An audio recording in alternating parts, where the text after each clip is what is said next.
So hey guys, I just want to show this. This is so sad. I can't believe it. This is the first I'm seeing of this. Wow. I already watched it, right? But wow. Like, I don't want to even see this again, but I want to show you guys.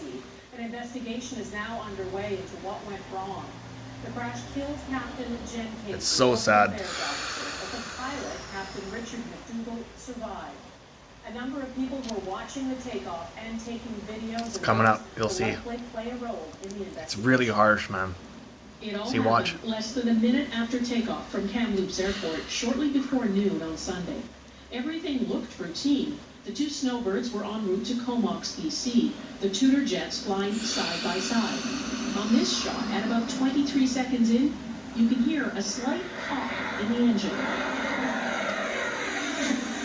Not good, man. A split second later, one of the jets peels away and gains altitude. As he starts to climb, we call that a zoom, and he's trying to convert airspeed into altitude. In aviation, we say that airspeed is life, altitude is life insurance.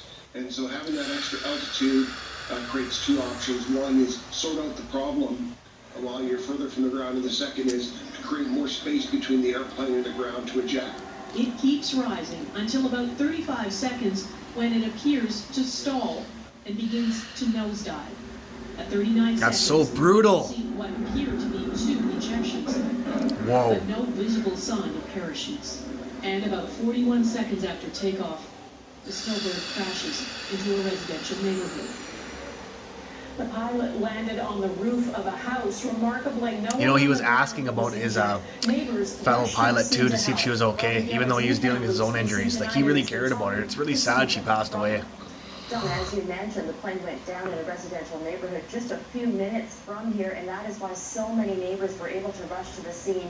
Some of them are nurses, some of them are paramedics, and they're among the many people here in Kamloops who dropped off flags and cards and flowers in a very touching tribute to the snowbirds, because what this community witnessed was very devastating. Spectators on the ground knew within seconds that something was wrong. We heard a big bang, saw the That's so sad. pilots be ejected, and then we basically just ran over. Like, look where it crashed too. That's so harsh. I'm so happy these people didn't get hurt. Couple lives in the home. They're lucky. They weren't hurt, but the pilot landed on the roof. See? And suffered serious injuries. He was asking about his teammate, his fellow pilot, I mean. For the Snowbirds team. According to colleagues, the 34-year-old is well trained for singing. Witnesses say he was asking about his teammate while dealing with his own pain. He really was an honorable person, or he is. She was an awesome person apparently too. But yeah, he was wiggling his toes and his fingers. Phillips and her mom, a retired nurse, rushed to the scene to help. Wow. That's when they noticed the other member of the snowbirds in the backyard. Her injuries were likely that impact. And this ejection seat was Like, wow, guys, that's so harsh, man. And I don't think the parachutes opened at all. Wow. There was nothing So brutal. Tonight they're flying over to, they're flying over Burnaby, 35 places or whatever, 35 different places. Recently discussed a crash involving the snowbirds in Atlanta, Georgia. Thankfully, everybody was able to walk away from So that, crazy. that incident.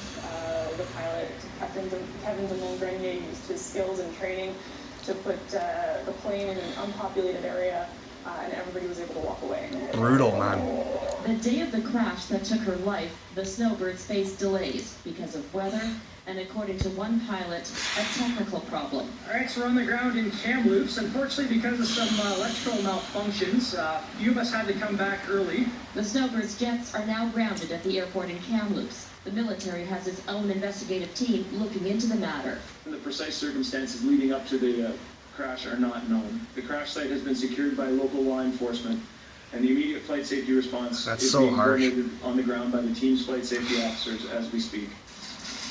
The memorial for Captain Casey grows. A community. That's so cool to have a memorial anyways, right? They didn't even know. Obviously, it's very, very sad that this would have happened in a time when they were trying to inspire and keep the morale up of all Canadians. It's not day. The Prime Minister and his Defence Minister, Harjit Sajjan, have expressed their condolences, and they, like the rest of Canada, are hoping to get answers from the military investigation that has been launched. A key witness, though, will be Captain McDougall, who did survive That's so this harsh. crash, but he's still in hospital. But very At least they're going to do a tribute tonight, though. Right, A Robin memorial Kelly, flight for them. Kamloops, BC, They're thanks. going to fly all around again. That'd be cool. I want to see that. Hopefully I can catch it and film it. He will hopefully be able to give them a first-hand account of every second of that takeoff and crash. You know, may her, just may her, like, soul rest in peace. Mercedes, who will lead Brutal. it?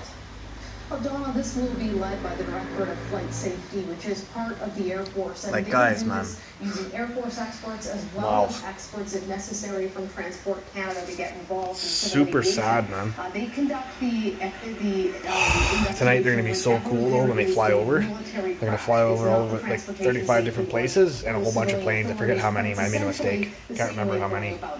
Look at that. Brutal. On the ground. They're going to be interviewing those who witnessed the crash, especially the pilot, hoping that he might be able to tell them what happened, or at least the sequence of events. You know, those planes are so cool, but they're so dangerous, though. I don't know what happened, man. Some weird stuff happened with the engine. Trying to determine why he suddenly loses power, and that's where you see him do that zoom Brutal, maneuver. man. And what we just heard in the press conference from Lieutenant Colonel French, that he ran out of options and made the command decision that they had to eject out of the aircraft. We should have an initial sense of what they think happened within 30 days, Lieutenant Colonel French said, but it could take up to a year for the investigation to be completed. Mercedes, ejection is what these pilots train for. It is a split-second decision, and it's what saved the pilot's life in this case. We know it's happened before in these Tudor jets.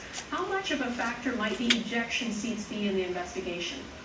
Well, it will certainly be a factor, and we learned a little bit in this press conference when Lieutenant Colonel French revealed that both people had successfully ejected out of the plane, because that wasn't clear from watching it. It looked like there could be two ejections, but we weren't completely sure.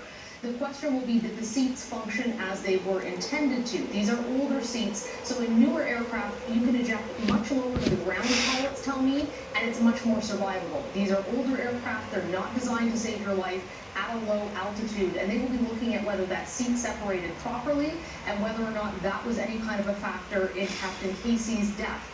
It has been a factor in past deaths of snowbird pilots that there have been malfunctions with the ejection seats. Donna? Mercedes Stevenson in Ottawa, thank you. Captain Wow. Jenn Casey was a proud Man. member of the Snowbirds team and a proud That's so harsh. too. We'll have more Look at on that. how she's being remembered a little bit later. Brutal. I want to see how she's being remembered. The growing number of cases of COVID-19 within its ranks. Crazy, guys. The number of Canadian soldiers infected with the virus has jumped to 14. 43 others are Crazy, now in guys. isolation. Anyways, whatever. We'll see that later, though. We'll see how she's being remembered and honored. Anyways, guys. Jeez, man. That was so nuts. Anyways, I hope you enjoyed that video. Just, wow, I'm in shock seeing that. That's so harsh.